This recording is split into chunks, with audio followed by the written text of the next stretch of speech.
کتنا مجمع ہوتا ہے اس اذان کو سننے کے لیے.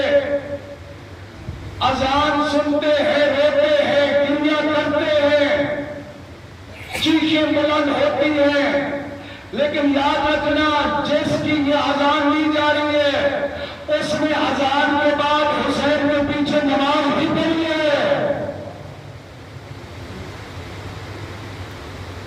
یعنی میں بات سمجھا سکا یا نہیں سمجھا سکا؟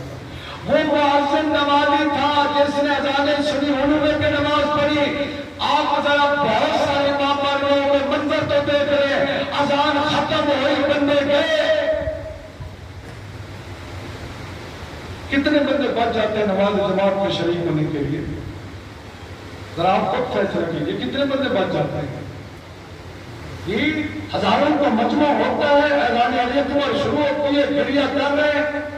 یہ گریہ فائدہ، میں بڑی ذمہ داری سے کہہ رہا ہوں، یہ گریہ رونا فائدہ دینے والا نہیں ہے، اس وجہ سے کہ مقصد حسین زندہ نہیں ہو رہا ہے.